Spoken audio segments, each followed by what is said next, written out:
Souls, welcome to Empower IG Life Series episode kedua. Dan ini judulnya, episode kali ini adalah I Am Special. Tadi kita udah live sebetulnya sebelum video yang ini, cuman koneksinya agak-agak error. Dan gue pengen cerita lagi kenapa gue bikin live IG yang berjudul I Am Special ini. Berasal dari pemikiran bahwa banyak sekali orang-orang yang menganggap bahwa orang-orang yang terkenal, orang yang kaya, orang yang sukses, orang yang populer itu hanyalah orang-orang spesial, hanyalah orang-orang yang terpilih. Only the chosen ones get to be there.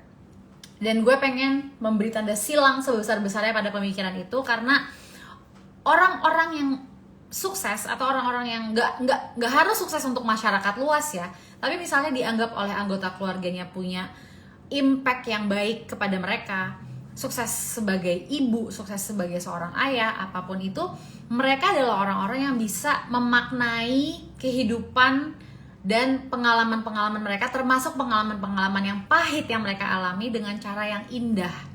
Karena mereka punya keyakinan, mereka mengimani bahwa, mereka meyakini bahwa hidup mereka itu ada untuk tujuan yang indah, mulia, dan bermakna. Semua orang punya suffering, semua orang punya ketidaknyamanan, kesedihan, kepahitan dalam hidupnya. Tapi gimana caranya kita bisa stand out dan have a beautiful soul? Kayak it makes you special, dan semua orang itu bisa menjadi special ketika dia bisa memaknai jalan hidupnya dengan cara yang indah dan percaya bahwa jalan yang udah dituliskan oleh Yang Maha Kuasa, oleh semesta, yang pemilik semesta ini adalah jalan yang terbaik buat dia, yang bisa membuat orang itu jadi berkontribusi lebih luas kepada masyarakat dan orang banyak. Oke, kita invite Zia.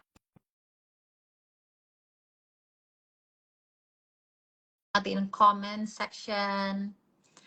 Oke, Zia, gue invite untuk berada dalam IG Live ini. Nama Instagramnya I am Ziaku. Buat yang belum follow, please follow Zia, karena dia adalah seorang Vedic astrology teacher, dia juga Ayurveda teacher, dia orang Indonesia, jadi lo bisa nanya apapun dalam bahasa Indonesia, hal-hal yang gak banyak orang tahu tentang Ayurveda, tentang Vedic astrology, dan everything about that. Coba gue invite lagi ya, accept. Nah, kita akan ngomongin soal I am special, kita akan ngomongin soal limiting beliefs, kita akan ngomongin soal the power of words atau kekuatan dari kata-kata, dan kata-kata itu adalah doa. Kita akan ngomongin itu, kita akan ngomongin orang yang punya mindset victimization, victim mindset. Zia, lo masih nggak bisa join? Oh my god, kenapa ya? Ini padahal gue udah, oke, let me invite you. Ini koneksinya dari tadi agak-agak error. Buat yang punya pertanyaan untuk di video sebelumnya tadi, padahal udah ada banyak banget yang submit pertanyaan, tapi sorry banget, gue harus close and end the live dan mulai lagi sekarang karena koneksinya tadi aneh banget, sumpah. Gue nggak ngerti ini kenapa. Oke. Coba kita lihat lagi Zia. Kenapa ya Zia? Ini gue bingung. Ya udah, kita tanya jawab lagi aja yuk sambil nunggu Zia join. Siapa yang punya pertanyaan? Oke, Vivi, apakah jujur dan tulus adalah cara untuk bertahan hidup? Ataukah berbohong lebih baik untuk melindungi diri? Menghindari toxic people dan tetap jadi diri sendiri, apakah salah? Zia, lo masih nggak bisa join. I am Ziaku, unable to join, tulisannya gitu Zi. Oke, kita ke pertanyaan Vivi ya. Sebetulnya jujur dan tulus cara untuk bertahan hidup ataukah berbohong itu lebih baik? Sebetulnya menurut gue at the end kita itu menjalani semuanya dengan cara yang jujur dan tulus. Karena walaupun kadang menyakitkan, kejujuran is the truth. Gue lebih memilih untuk jujur, tapi membuat keadaan jadi sedikit tidak nyaman, buat gue dan orang yang mendengar kalau misalnya dia memang orang yang sulit untuk diajak berkomunikasi.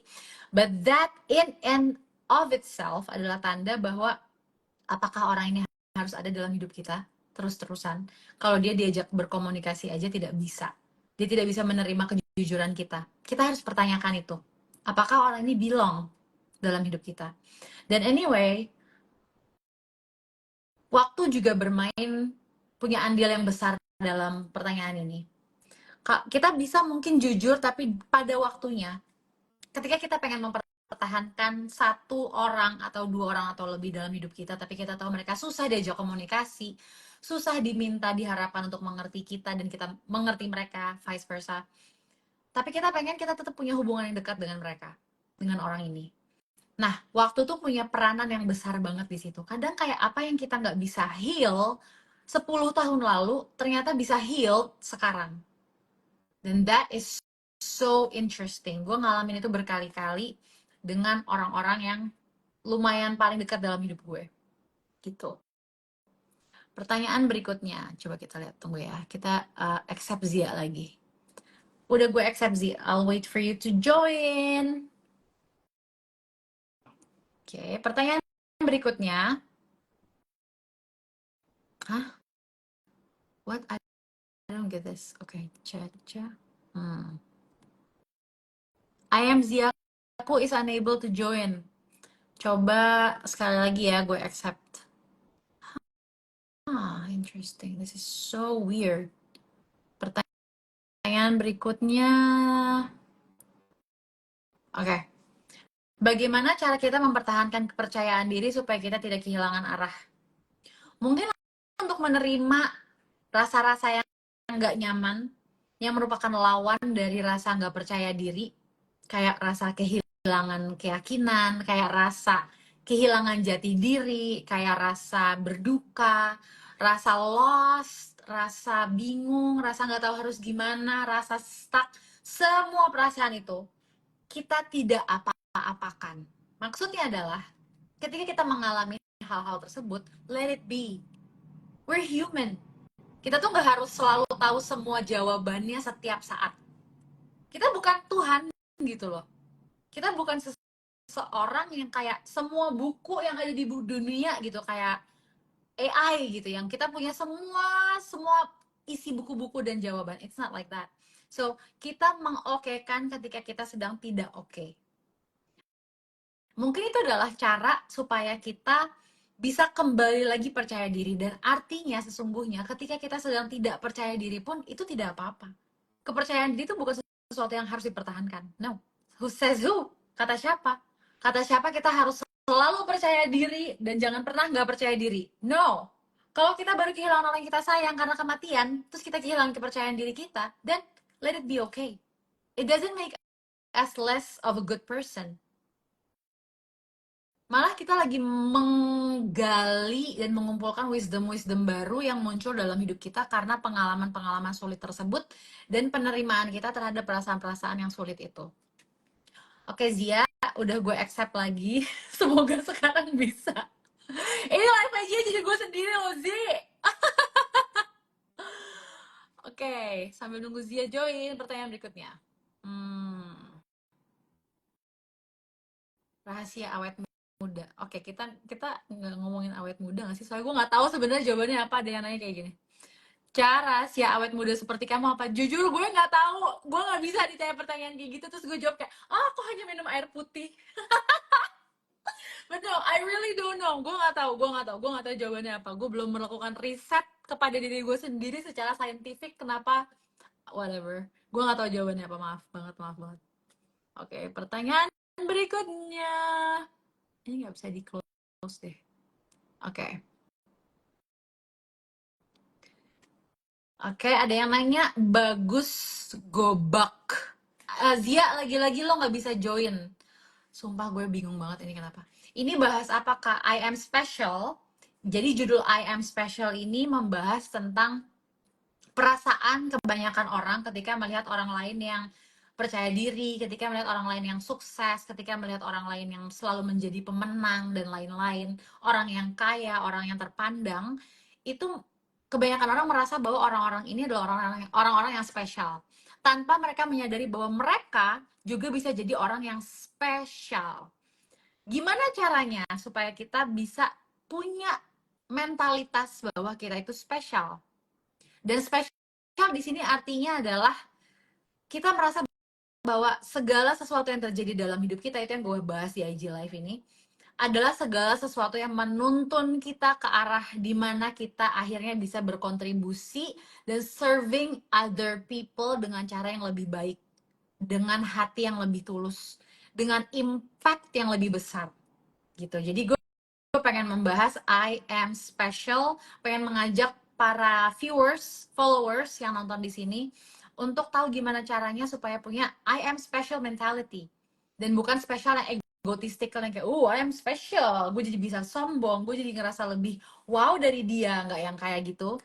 Tapi special karena kita punya kontribusi yang bermakna untuk banyak orang.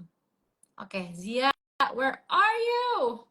Gue tuh pengen ngajak Zia live di sini, my best friend, tapi dia nggak bisa gabung-gabung juga. Gue nggak ngerti kenapa, aneh banget. Gue invite ya, tadi udah gue accept, sekarang gue yang invite loh. Kita tunggu Zia, please welcome and please wait for her, please welcome. Oke, kita jawab pertanyaan berikutnya. Oh my god, Zia, ini apa sih, lo naruh pertanyaan? Emang meant to be solo episode kah? Hehehe, mungkin IG lagi aneh. Tapi tadi kan ada yang ngomong gitu, ke IG kadang-kadang suka error. This is so unbelievable. Gue pengennya live sama lo. Gila ya, ini gak bisa gini sih. Ini gak bisa gini. Terus gak bisa di... Sebentar. Kita coba ke question lainnya ya, sambil menunggu Zia lagi. Aduh, I'm Zia, aku is unable to join. Sumpah, gue pusing. Nah, kita coba lihat ke pertanyaan berikutnya. Nah, ini sangat menarik pertanyaannya. Sambil menunggu Zia lagi. Bagaimana menyembuhi inner child trauma yang berhubung perilaku buruk cowok ke kita? Oh, oke. Dan sampai sekarang kalau lihat perilaku buruk cowok ke perempuan itu bisa ke-trigger. Ini butuh deeper look into ourselves. Karena ini sesuatu yang gak gampang untuk disembuhin. Ini berefek ke semua hubungan kita sebagai perempuan, terhadap laki-laki, kepada pasangan kita, dan terhadap diri kita sendiri. Kita bisa melihat diri kita jadi seseorang yang ngerasa nggak pantas untuk mendapat cinta yang semestinya kita dapetin, dijagain, diprotect, dilindungi, disayangi. Karena kita melihat trauma di masa lalu inner child kita itu, melihat sosok laki-laki yang mungkin nggak semestinya seperti itu. Nah, itu berefek banget ke self-worth. Gimana kita memandang seberapa pantas sih kita diperlakukan dengan baik oleh pasangan kita. Dan juga setiap kali seorang laki-laki punya hubungan yang romantis, love relationship dengan kita jadi menganggap dia seperti sosok laki-laki yang ada di kita kecil, masa kita kecil itu. Kita melihat dia sebagai, kita memproyeksikan inner child trauma kita kepada laki-laki itu. Padahal dia nggak berbuat apa-apa. Padahal he's just being himself. And he's a completely different person from the man that disappointed us waktu kita kecil. Ini sesuatu yang sangat penting untuk disembuhkan. Kalau enggak, kita akan selamanya berada dalam hubungan hanya karena kita takut untuk kesepian, kita takut merasa kesepian, sehingga kita pengen punya pasangan aja. Bukan karena kita melihat sosok laki-laki yang ada di sebelah kita as he really is. Dengan sifatnya dia, kelebihan dan kekurangan dia, dengan warna uniknya dia sendiri. So, ini sesuatu trauma yang perlu disembuhkan banget. Dan oh ya, buat teman-teman di sini kalau ada yang mau nanya lebih lanjut, dapat jawaban lebih lanjut, bisa gabung ke Telegram channelnya Empower. Ini kan Empower IG Live Series. Gue punya komunitas buat orang-orang yang pengen ketemu like-minded people, teman-teman yang sefrekuensi, suka ngomongin hal-hal seperti ini, suka belajar, soal personal growth. Nama Telegram channelnya tinggal ketik aja di browser kalian, t.me / Cosmos. Empower Cosmos. M-nya pakai M aja, Power, Cosmos pakai C. Oke, t.me/Empower Cosmos. Oke, sekarang kita coba sekali lagi invite Zia lagi. Gue sangat gigih dalam menginvite supaya Zia yang semestinya ada di live ini, supaya ada dalam live ini. Sambil kita ke pertanyaan berikutnya. Oke, ini pertanyaan buat Zia sih sebenarnya. Oke, it's interesting. Kak, gimana cara biar percaya diri saat disuruh? Oh, I can answer this too. Oh my God, Zia, you're back! Sebentar. Ya ampun, Zia. Kok bisa sekarang ya? Allah. Gak ngerti. Ini gue, lucunya gue jadi ikut. Gue ke rumah tetangga gue, jangan-jangan ini di internet di rumah nggak benar. Tapi I think is the Instagram. Okay? Ya udah, gue nggak tahu sih ini misteri di balik Instagram apa yang terjadi barusan. Tapi by the way, langsung aja menjawab pertanyaan ini. Zini kayak cocok buat lo nih, Zi. Bagaimana cara biar percaya diri saat disuruh dadakan jadi MC? Maksudnya menggather rasa confident. Kalau buat lo gimana? Cerita lo.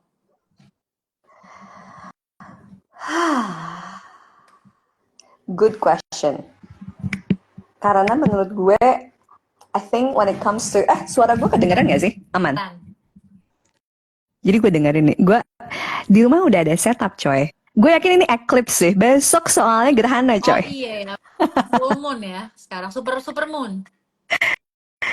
Iya, jadi agak rame biasanya. Nah, anyway, so I feel like when it comes to confidence, the opposite of that kan lo ngerasa insecure gak sih? Kalau misalnya kayak, would I become a good person or not?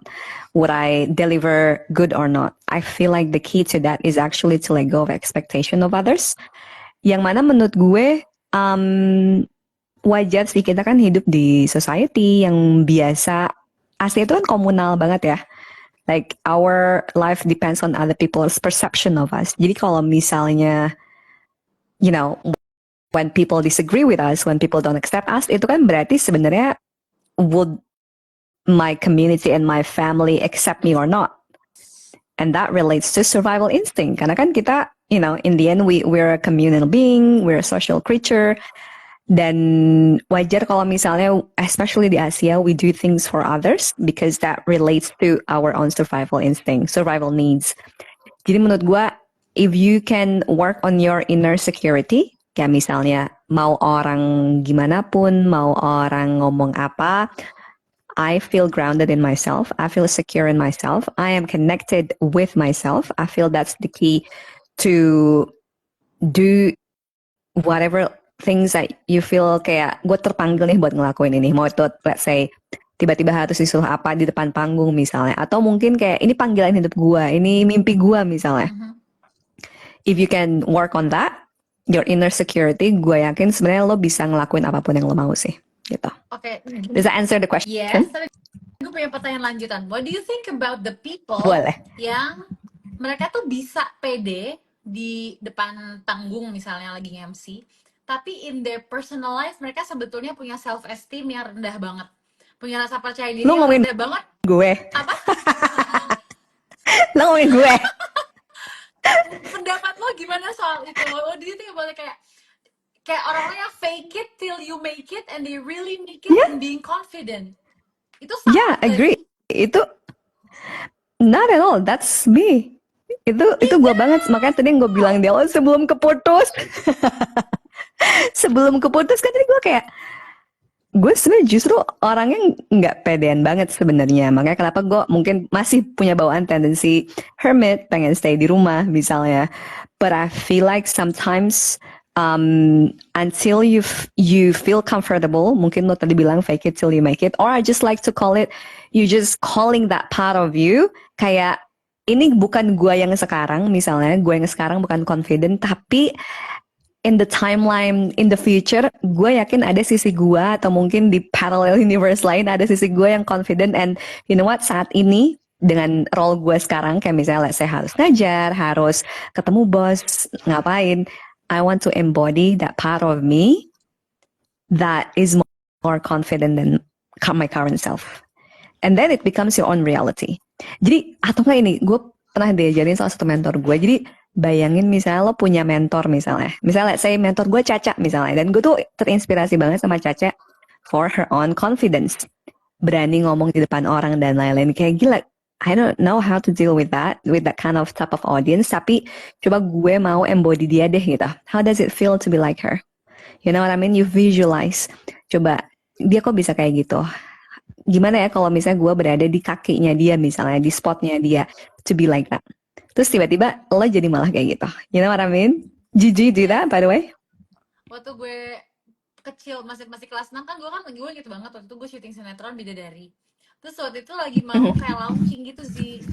Terus gue tuh tahu kayak sebelum launching, sehari sebelumnya pas gue lagi milih baju untuk press conference gitu, gue mikir kayak, oh my god, people will watch this, I'm gonna be known by so many people. Terus gue inget banget gue di kamar, gue tuh mempura-purakan diri gue kayak gue udah jadi orang yang terkenal, padahal nobody knows me at that time.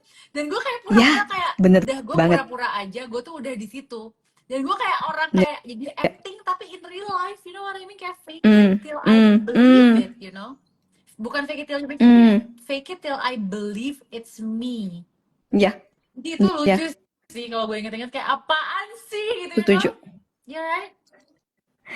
Bener. Yang mana makanya menurut gue penting juga sih lo mengelilingi diri lo sama orang-orang yang, for example, they see the goodness and the greatness in you. Karena kadang kan kita sebagai diri kita yang tahu semuanya dan mungkin borok-boroknya kita, mungkin lebih mudah buat kita untuk fokus sama yang negatifnya dibanding yang positifnya.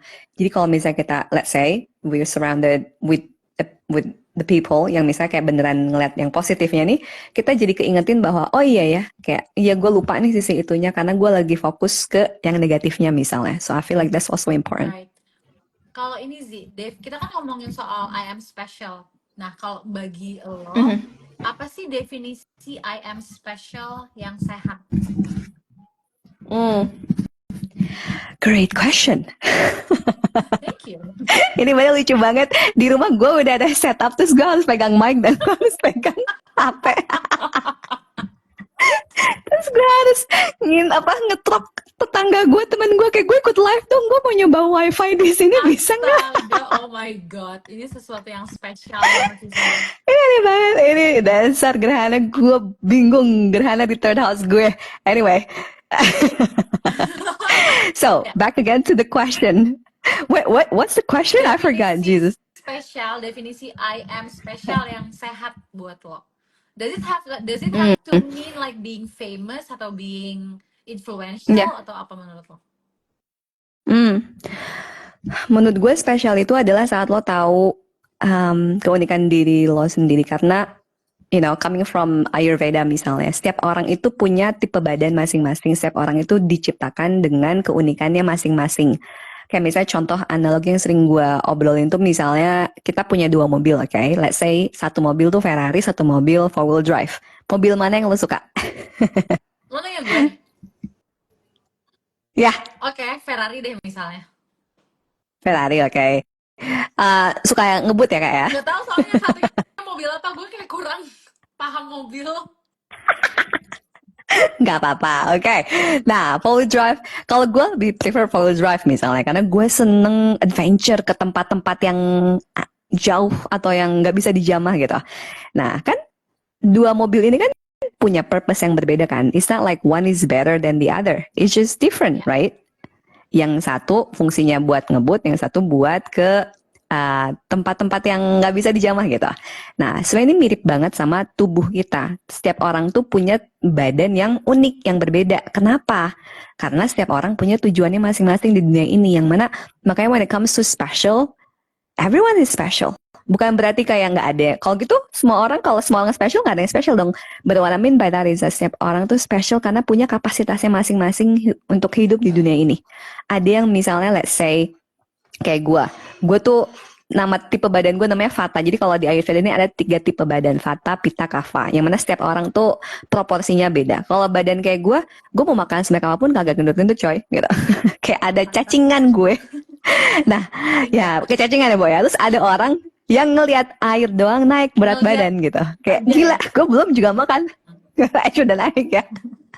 Nah, ini karena setiap orang ya unik, setiap orang spesial, setiap orang beda. Masing-masing ada kapasitasnya. Kayak orang macam gue udah diciptain memang kayak si 4-wheel drive tadi. Go to unknown places, sering traveling, mobile. Tapi kalau badan gue misalnya lebih berat, it's hard for me to travel, right? Kayak mau pergi, mau pindah aja tuh kayak harus packing, kayak aduh males banget gitu. Oke. Sedangkan kalau misalnya gue disuruh ngerjain kerjaan yang kayak requiring my endurance misalnya, I'm gonna die. That's not for me gitu. Setiap orang udah ada proporsinya masing-masing, udah ada tujuannya masing-masing, dan sebenarnya jadi kunci spesial itu adalah buat tahu diri lo sendiri, buat tahu gue tuh apa ya gitu. Dan jadinya nggak ngebandingin sama orang lain standarnya seperti apa, karena memang setiap orang udah ada jalannya dan proporsinya masing-masing. Kalau lo ingat gak sih lo tipe yang mana, Vata, Pitta, atau Kapha? Kayaknya yang born-nya inborn ya, kan ada yang inborn sama ada yang current kan. Kayak kalau bawaan lahir tuh gue Pitta kalau nggak salah, tapi gue sempet berada di Kapha dominan, dan itu gue lagi imbalance banget. Gue inget itu sih. So, Makanya sekarang kan lo turun lagi berat badan kan, lebih atletis lagi, olahraga gitu. yeah. I Exactly. remember that. By the way, untuk tahu, menurut lo untuk tahu kita tuh dalam hidup ini kita punya mission yang unik dan spesial, gimana caranya? Kita kan ada orang-orang kayak gue mau ngapain aja gue nggak tahu, gue nggak punya kejernihan akan vision dan mission gue ke depan itu mau ngapain aja gue nggak tahu. Nah kalau dari lo, gimana caranya supaya kita punya clarity yang lebih dalam lagi terhadap purpose, tujuan hidup kita tuh apa? Gimana caranya kita tahu? Sebenarnya yang paling gampang tuh ya, menariknya menurut gue adalah using like looking at people. Misalnya lo kayak ngelihat orang yang lo terinspirasi, sama orang yang lo jealous, lo kayak gue nggak suka nih orang, gue kenapa sih nih orang kok hidupnya enak banget misalnya. Karena menurut gue jealous itu justru menunjukkan sesuatu yang kayak, menurut gue ya, sesuatu yang lo pengenin tapi lo nggak punya dalam hidup lo.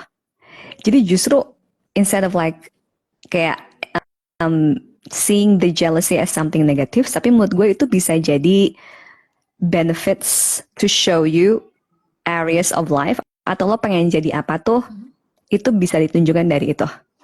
Karena kayak you wish that to have happened to you. Jadi misalnya contoh, gue sirik banget sih sama si Caca, misalnya gitu. Sebenarnya kenapa? Apa nih bagiannya? Oh ternyata gue tuh siriknya karena dia tuh berani untuk menjadi dirinya sendiri, untuk mengungkapkan pendapatnya. Atau misalnya gue inspirasi paling gampang ya, obviously like gila kok terinspirasi sama orang ini karena orang ini tuh bisa melakukan mimpinya dia tuh yang ternyata itu sebenarnya mimpinya gue juga gitu. Jadi sebenarnya both inspiration and jealousy menurut gue jadi salah satu tips cara buat tahu sebenarnya what are you craving for. Tapi tentu yang paling gampang bisa pakai Vedic astrology aja. Karena setiap orang udah ada blueprint ya. Iya. Jadi Zia ini ya, by the way semuanya, Zia itu punya program di websitenya Zia yang bisa kalian cek di link in bio. Lo ada kan Zi? Kayak ada. Yes, itu bisa kalian cek. Zia itu provide service yang namanya bisa ngecek your soul blueprint, terus bisa tahu money and career, life path, dan semuanya itu based on Vedic astrology. Jadi kalian bisa request itu ke Zia dan you can follow her, yang pasti pokoknya itu wajib banget karena I've done many of her work, itu udah gue cobain. Dan itu rasanya manfaatnya luar biasa banget. I gain so much clarity on my purpose and my life mission. Itu kayak terbuka gitu. Jadi kayak terang. Tau gak, tadinya burem gelap jadi kayak terang. Ya. Oh, I'm glad. I'm also glad to see you continuously shining for yourself, but also for others. It's really inspiring, seriously. Yang pasti kan teteh-teteh AA di sini tahu kan perjalanan hidupnya Caca and how, you know, like behind the scene there's a lot of challenge and yet you continuously to shine. And makanya gue sering bilang sama orang-orang kayak what we seen, you know, from you on the outside is like just a fraction. Itu kan gue nggak bisa cerita semuanya, like it's a private thing. Makanya kayak if only like more people know the behind the scenes story, itu kayak menurut gue even more in, you know, people will be like, gila, kalau dia bisa, gue pasti bisa gitu. Because your life story is like, kapan-kapan nulis buku ya Beb ya, yang detail maksudnya. Karena beneran kalau misalnya dia bisa ngelewatin itu kayak gue bisa sih gitu. So justru gue punya satu moto hidupnya adalah the bigger the challenge, the bigger the opportunity to grow. Justru semakin besar challenge hidup lo, itu sebenarnya malah ngasih opportunity buat lo bertumbuh juga. Cuman masalahnya kita mau ngambil itu sebagai opportunity buat berkembang atau enggak. Nah kebanyakan kan kayak udah gue give up aja, this is difficult for me. So yeah, I think that's why it, you know, you become you because you keep showing up for every challenge that comes into you. Thank you so much for the acknowledgement, sih. Thank you. Ngomong-ngomong, Of course. ya, ngomong-ngomong soal yang tadi lo bahas itu kan adalah orang-orang yang masih berada di victim mindset. Jadi dia ngerasa dia tuh korban dari keadaan hidupnya. Nah, untuk bisa jadi orang yang lebih spesial bagi orang lain, bisa berkontribusi, bisa punya impact buat banyak orang kan, kita perlu merubah mindset kita dari yang victim, kita tuh sebagai victim menjadi kita sebagai seseorang yang punya responsibility over our own decision and choice in our lives. Nah, menurut lo apa sih yang bisa merubah orang yang tadinya tuh aduh lo tuh play victim banget gitu menjadi orang yang bertanggung jawab dan sadar bahwa enggak, hidup gue gini karena gue yang milih kayak gini, ini jalan gue yang gue ambil. That's a great question, karena menurut gue ini bukan sesuatu yang mudah ya. Nah, kalau gue kasih perspektif dari Ayurveda itu basically holistic medicine system dari India. Jadi tuh energi di badan kita tuh ada 3. Ada tamas. Tamas itu energi yang hubungannya sama depresi, clinging on to the past, victimizing yourself. Kemudian ada juga rajas. Rajas itu energi tentang creating action, moving forward, the future. Jadi tamas sama rajas tuh dia opposite of each other. Yang satu tentang masa lalu, yang satu tentang masa depan, yang satu tentang depresi, yang satu tentang I wanna make a change. Sedangkan ada juga satu lagi state-nya namanya sattva. Sattva ini tengah-tengah. Ini nggak di-effect sama masa lalu dan nggak dapat efek juga dari masa depan. Nah, karena kan kalau masa depan juga sebenarnya excessive desire also creates insecurity, creates fear. Kalau misalnya nggak didapetin gimana kan? Nah, the thing is, when you're in the stage of like victimizing yourself, misalnya lo depresi, you're in that tamasic state. You're still clinging on to your past wound, past experiences. Nah, ini emang in a way nggak bisa langsung ke balance yang si sattva, yang purity state. Nggak bisa. Memang state of mind-nya tuh dari tamasik harus dirubah dulu ke rajasik. Jadi kayak dari heaviness, inertia, past wound, past experiences, depression, you need to put action first. You need to foresee the future. You want to kayak misalnya olahraga lah, ngelakuin sesuatu yang mana lo creating change. But then that's not enough because yang tadi gue bilang, if you just focus on the future, you're missing out of what's in the moment pertama. Dan juga itu masih yang tadi gue bilang bisa creating insecurity, kayak aduh gue takut nih kayak kemarin lagi, jadi gue harus terus action. But then once you create that chance and you see actually I have changed a lot, I have made a progress, that's when you finally can come to that purity state, to the balance state. Jadi memang stage-nya depression, past, victimizing yourself, put action, baru yang kedua si rajasic state, make action, olahraga, and then baru lo nyari balance state misalnya dengan meditasi, spiritual practice, diet, bahkan ada sattvic diet, then you can finally find that middle path, the balance point. But it's all progress. And then kayak pendulum gitu loh. Kadang udah di tengah, lo ke bawah lagi ke masa lalu, lo ke bawah lagi ke masa depan. Exactly. Iya, udah namanya juga kehidupan. Yes. Nah, jadi sebenarnya untuk berada di pendulum yang ekstrem kanan atau ekstrem kiri, enggak, untuk berada di kan kadang-kadang kita ngerasa kayak kok kita udah grow tapi kok kita have a setback gitu, kita kayak mundur lagi padahal kita udah Mm, berkembang lebih maju dari kita yang sebelumnya. It's actually manusiawi ya correct. Zi, manusiawi untuk ngerasa kayak Totally. growth itu tuh bukan sesuatu yang kayak gini gitu, tapi growth tuh sesuatu yang kayak Mm. ngek ngek ngek ngek ngek ngek ngek ngek ngek ngek ngek ngek ngek gitu. Ngerti gak sih lo? Dan tiap orang beda-beda kan, kayak apa istilahnya tuh orang zaman dulu suka bilang hidup itu kayak roda, roda kehidupan. Kadang di atas, kadang di bawah. Terus rodanya lo muternya lebih cepet, kadang lebih lambat. Terus yang lain lebih cepet terus nggak beres-beres, tapi sekalinya berhenti berhenti gitu. Jadi kayak ya udah jalanin aja. Setiap orang ada fasenya. Bahkan kalau kita lihat secara astrologi ya memang literally setiap orang tuh ada fase hidupnya yang mana Interesting. belajar Vedic astrology itu bikin gue bener-bener kayak appreciate ya udah kayak jalan gue beda tiap orang ada jalannya masing-masing, ada kecepatannya masing-masing. Kadang cepet kadang pas lagi cepet aduh gue capek nih pengen di rumah aja, pas lambat aduh gue pengen cepet-cepet nih. Iya. Lo maunya apa Iya, gitu kan. itu manusiawi banget sih. Tapi sih kalau di Vedic Totally. astrology itu ada nggak sih orang yang, kan kita untuk menjadi seseorang yang punya impact itu kan kita perlu punya kemampuan untuk merubah pengalaman traumatis atau pengalaman yang buruk dalam hidup kita Hmm. menjadi kayak fuel, bensin untuk ngebuat kita bisa sharing sama banyak orang, jadi orang yang bermanfaat gitu kan. Kita mesti punya Ya. kemampuan itu. Nah, kalau menurut menurut ilmu Vedic astrology yang lo kuasai gitu, Mhm. ada nggak sih orang yang nggak punya kemampuan untuk mentransmutasi traumanya dia dan stay in the victim mindset aja terus seumur hidupnya gitu? Ada nggak sih? That's a great question. Karena jawabannya iya Oh, dan enggak. wow. Iya, karena memang ada orang-orang yang kayak karma hidupnya tuh saking Mhm. beratnya, emang susah buat keluar dari lingkarannya. That's correct. Wow. That's the answer in that sense is yes.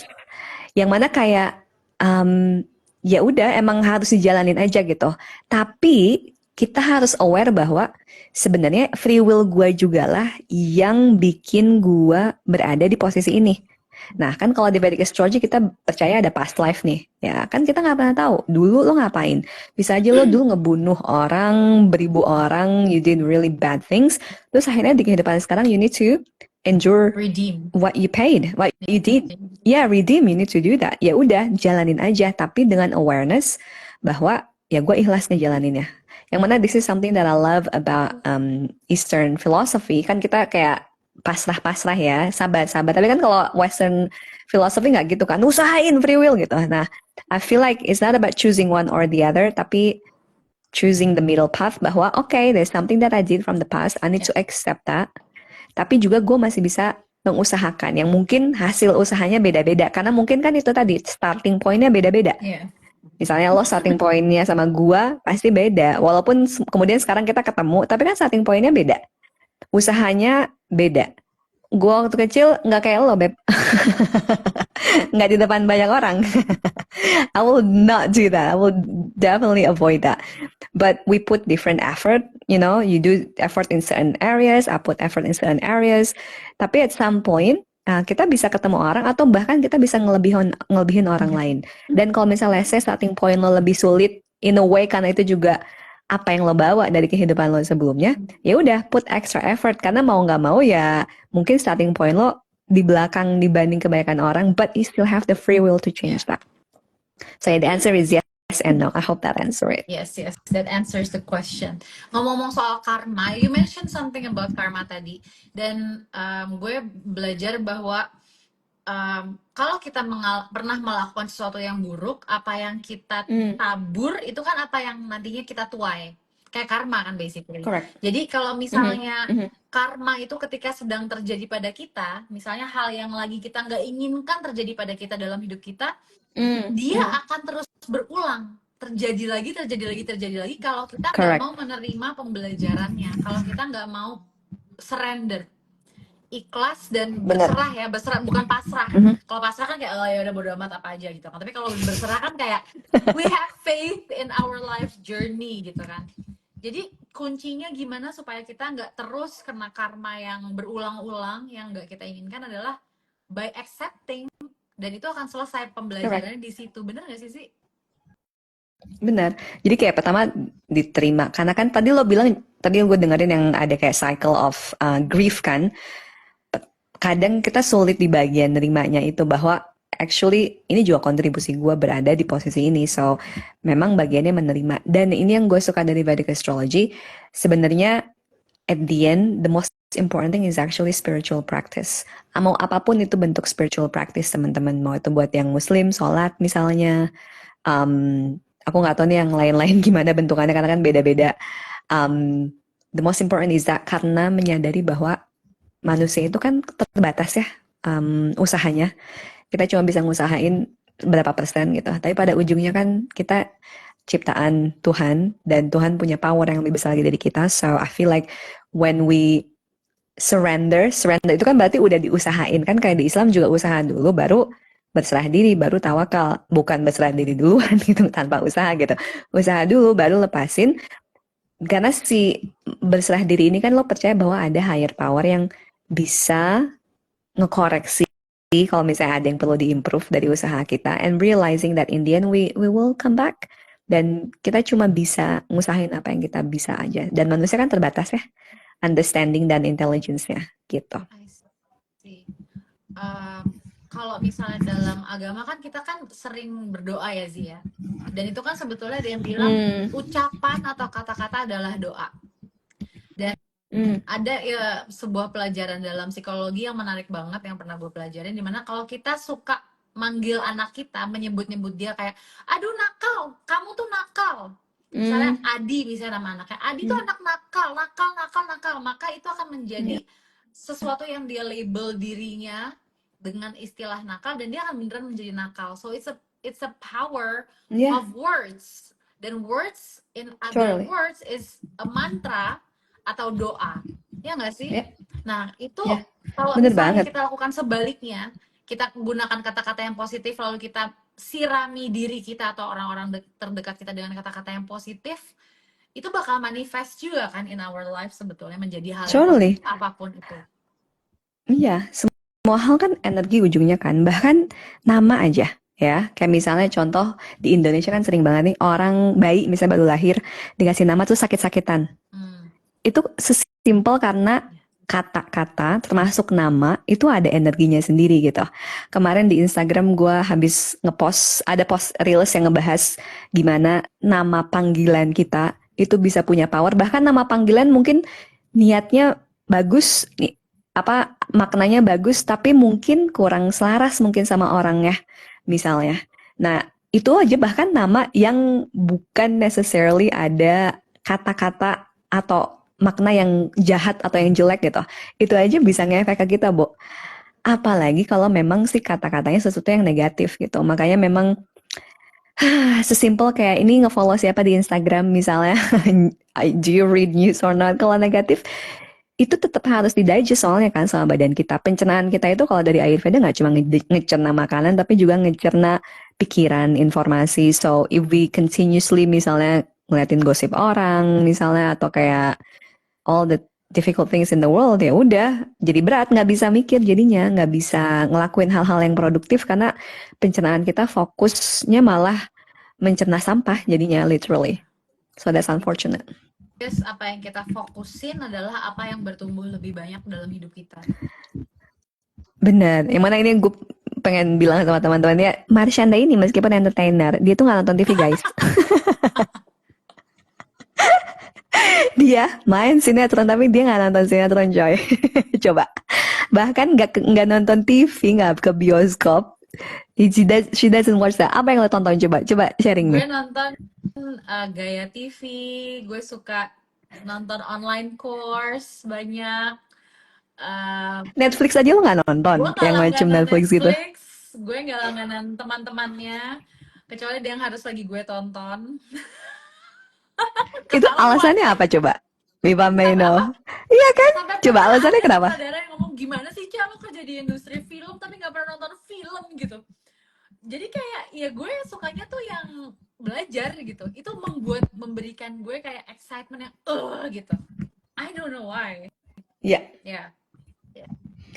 Ya itu makanya I feel like it's very important to be picky. Misalnya kalaupun mau entertaining yourself with movie, Yeah. misalnya lo kayak mikir dulu ini misalnya artisnya suka nggak, kontennya gimana, reviewnya gimana, daripada lo kayak, tau gak sih, kayak sinopsis Indosiar yang kayak zoom in zoom out gitu. Kayak ada edukasinya nggak, coba? Maaf kalau ada yang tersentil, but you need to be very picky right now. Banyak banget soalnya yang Informasi yang masuk ke kepala kayak kita. distracting. Yes, especially the news. Bener, nih Gue coba. memilih sih untuk kayak nonton berita tuh kayak gue udah cukup tahu aja, udah gue nggak perlu makanin diri gue, membuat gue makan terus-menerus berita-berita Correct. yang membuat gue cuman takut tapi nggak ada solusi dan memberikan Bener. kayak energi vibe yang fearful gitu. I don't like that karena nggak ada gunanya juga. Iya, Kita nggak merubah fakta itu sudah terjadi, atau if we can bener, change it then do something about it gitu, ya nggak sih? bener. Gue pertanyaan, lo pernah main film hantu gak sih? Pernah tahun 2016, filmnya Satu Raffi film Ahmad, doang. satu film. Menarik sih How was it buat lo? it was Karena ini nyambung sama pertanyaan selanjutnya. well, the truth is it didn't manifest in my life. Lo tau gak? Jadi gue pernah denger it did not manifest into my life. Oh, it did not, okay. Did not. Karena gue banyak banget ngambil karakter yang cerita yang dia alamin, si karakter ini termanifestasi dalam hidup gue. Jadi ada seorang mentor gue yang bilang bahwa menjadi seorang aktor itu adalah sebetulnya pekerjaan paling riskan yang bisa diambil oleh manusia manapun. Karena ketika kita nggak bisa keluar dari karakter itu, kita stay dalam karakter itu karena kita mau acting kita bagus gitu, kita pengen we wanna live the character, kita tuh kayak mengizinkan diri kita untuk dirasuki sama karakter itu, apa yang dia alami, kebahagiaannya, kesedihannya, pengalamannya. Dan itu kan kita pakai energi, pakai emosi, pakai rasa, dan kita menyampaikan signal ke semesta bahwa this is me. Jadi kalau nggak terjadi beneran dalam hidup kita, akan ada yang nggak match vibrasinya antara kita dengan semesta itu kan. So I manifested some of the characters that I was in my life, tapi nggak semuanya karena I was having a hard time. Ini terjadi sebelum gue belajar teknik meditasi, di mana gue kayak akhirnya bisa memisahkan antara karakter gue dan gue, Caca Andriani Marsyanda, dan karakter gue misalnya namanya siapa gitu ya. Jadi dan itu harus gue lepasin setiap hari Zi, nggak bisa kayak pas judulnya udah kelar baru gue lepasin, nggak bisa gitu, harus kayak pas gue sebelum nyampe lokasi dan gue begitu pulang langsung gue lepasin. Kalau bisa pas action cut itu masuk dan keluar gitu. Oh wow. What's your question? Lo itu kayak kerasukan, lepasin lagi ya. Wow. Karena kenapa gue nanya ini, soalnya nih ya, nggak usah jadi yang pemainnya aja, bahkan yang nontonnya pun bisa kerasukan gitu. In terms of like especially nonton sesuatu yang kayak film hantu misalnya, is very terrorizing, right? Sering nggak sih kayak lo habis nonton film hantu lo nightmare malamnya, karena kan itu masuk ke psyche lo dan harus lo proses. So that's just one of the ways yang menurut gue lo harus hati-hati juga, yang mana unfortunately di Indonesia gue gak ngerti kenapa film hantu, podcast hantu tuh paling tinggi ratingnya dan paling banyak kan. Aduh, makanya kita banyak yang takut nih ya sebagai warga Indonesia nih. Ya tapi bener banget sih kata lo, kita perlu milih-milih apa aja informasi yang masuk ke sistem otak kita atau ke sistem being kita, karena kayak makanan gitu. Makanan kalau kita makannya sampah-sampah ya kita ngasih sampah ke dalam sistem kita. Kalau kita ngasih junk food kepada perut kita ya kita jadi nggak sehat, sakit-sakitan. Nah kita secara psikologis juga bisa sakit karena kita ngasih nutrisi yang juga buruk gitu ya. Ya, jadi makanya makasih buat Caca that use your platform yang nggak cuma ngasih kayak yang nggak tahu ya seleb yang lain, mungkin gue nggak tahu yang banyak soalnya, that just giving junk food, but you're spending your time on like sharing all of this knowledge about health and wellness, yang mana gue yakin kan, yang mana udah cerita juga banyak orang kayak, ngapain sih emang ada duitnya, why you do that, udahlah entertainment aja yang orang pasti suka, but you know that deep within yourself like that's not who I am and that's not what I'm passionate about. So I'm grateful for you to use your platform for this. Thank you so much. Dan ini ada banyak pertanyaan banget nih dari semuanya, tapi kalau gue rangkum jadi satu, jadi itu pada nanya, dan gue akan link ini dengan cerita lo sendiri sih. Ada yang nanya gimana caranya mengubah trauma menjadi identitas diri yang menguatkan kita. Nah, kalau in your own journey, pasti kan untuk lo menjadi diri lo yang sekarang, semua orang pasti pernah ngalamin trauma, and you have experienced trauma too. Nah, kalau cerita lo, boleh nggak sih lo share sedikit apa sih yang lo alamin kalau menjawab pertanyaan itu? Trauma seperti apa yang membuat lo? Gue mulai dari end goal dulu ya, and let's start with the end. Basically, whatever pain that you have, menurut gue, itu adalah sesuatu yang lo butuhkan untuk kemudian ngebantu orang lain. Karena lo pernah walk that path. Misalnya contoh, ibu gue meninggal tuh gue kecil. Gue pernah nikah dan gue juga udah bercerai. Diselingkuhin misalnya. Bukan misalnya sih. Terus kemudian gue punya banyak health challenge.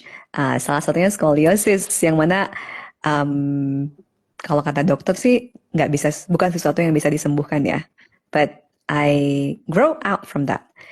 Jadi gue sadarin kalau ternyata challenge dan kesulitan hidup gue tuh justru blessing in the disguise, karena gue jadi bisa ngerti orang yang mungkin lagi berada di posisi sulit dan I've been there.